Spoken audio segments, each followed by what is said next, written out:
The introduction movie, which lasts just over 20 minutes, which we've mentioned several times before, introduces us to the events that will take place during the main storyline. In the film, we witness many very important events. We learn there, for example, about the deal between the Liberty City crime families, which refers to the Caligula's casino in Las Venturas. We also find the first clues that Big Smoke is plotting behind the back of the Grove Street families, and we get to know the Crash police unit led by Frank Tenpenny. Some moments from the movie can make our faces flush. One of those moments is definitely the one at the end of the movie. To be precise, this is the scene in which we see Eddie Pulaski bullying a police officer, Ralph Pendelbury, who, as it turns out later, sought to expose corrupt officers from the Crash unit. Welcome to the Gaming Investigators channel.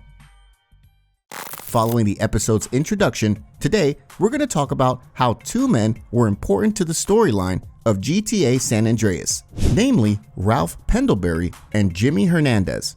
And we'll see in detail what the whole backstory looked like. Let's go! Ralph Pendelbury, working for Internal Affairs, had been keeping a close eye on the local cops for a long time.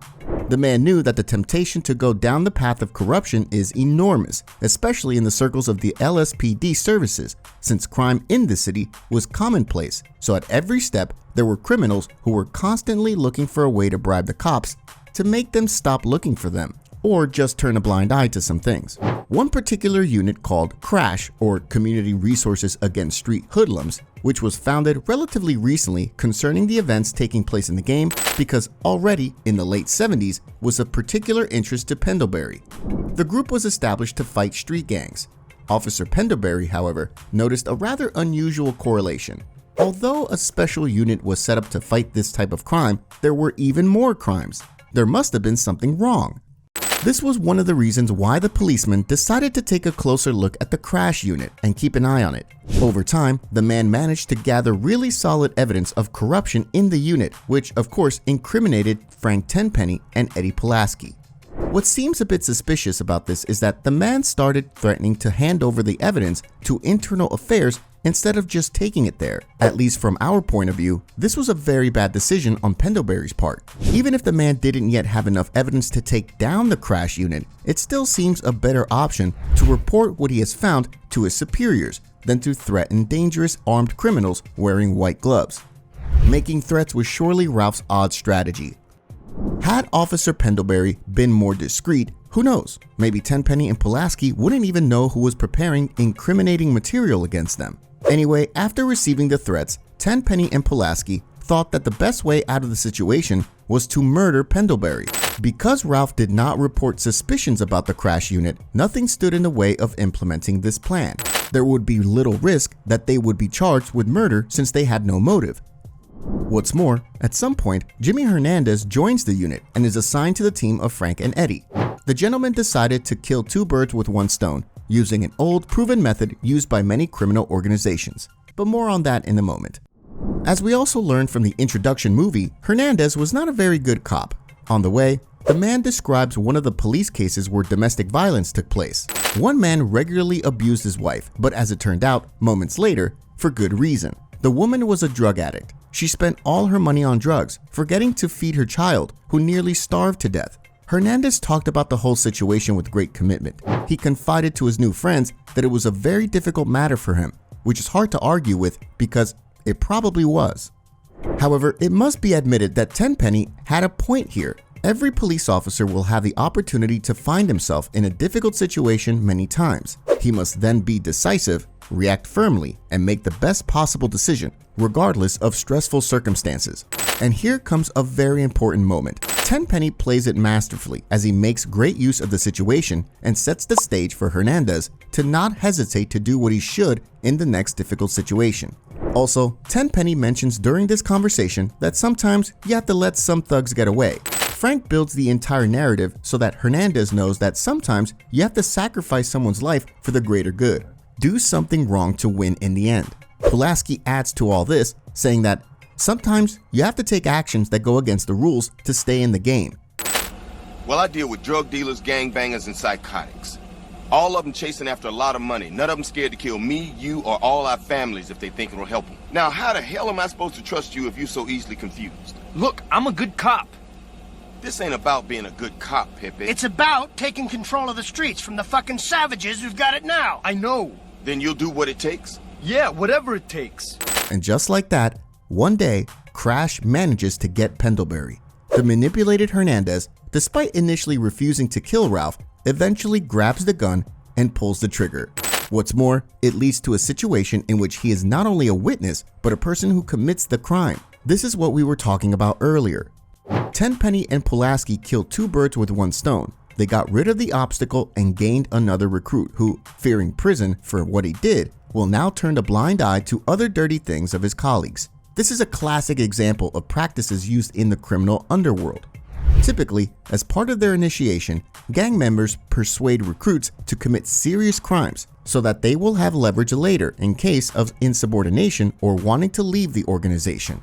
And thus, Hernandez became, so to speak, Tenpenny's slave. He could never disobey him. Nevertheless, Tenpenny used the murder of Officer Pendelbury for another purpose, namely to blackmail Carl Johnson, who had just flown back to Los Santos. Here, we witness another great idea from Frank Tenpenny.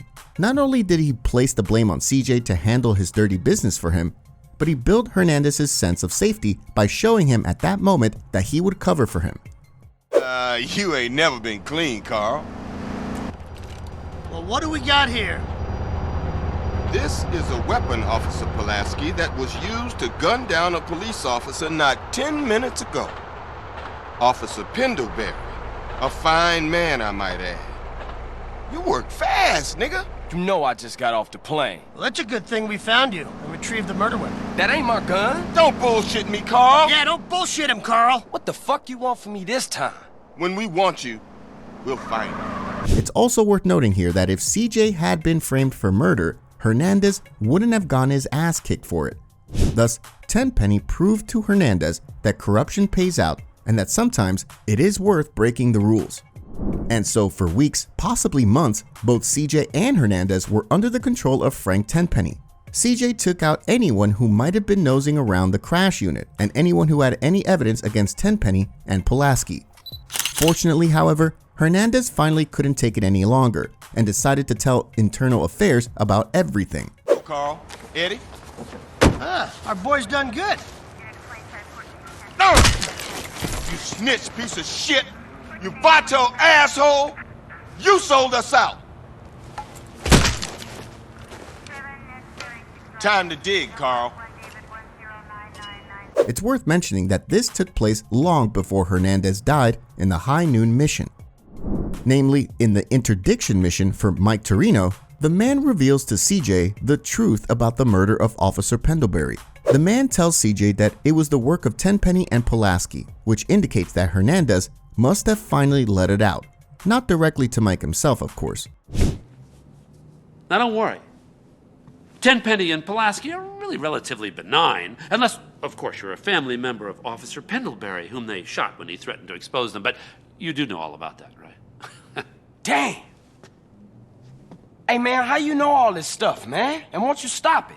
It may be implied that Torino did not mention Hernandez's name, but this may simply be because he preferred to keep him anonymous on the matter for safety reasons. However, there is one more interesting thing to note here. Hernandez did not tell the whole truth because he implied that it was Tenpenny and Pulaski who killed Officer Pendelbury, even though he pulled the trigger. He was just a tool in the hands of corrupt cops. Apparently, Hernandez wanted to do the right thing and reveal the truth, but also to save his ass in all this, simply hoping to avoid responsibility for the murder. And to wrap up today's episode, Ralph Pendelbury and Jimmy Hernandez have undoubtedly played much more important roles in the storyline of GTA San Andreas than you might think, especially after they rarely appear on the screen. Both men were put to death for their good deeds in an attempt to thwart the functioning of the corrupt crash unit. But despite their dire fate, Pendelbury and Hernandez made sure that Tenpenny and Pulaski's careers will be falling apart.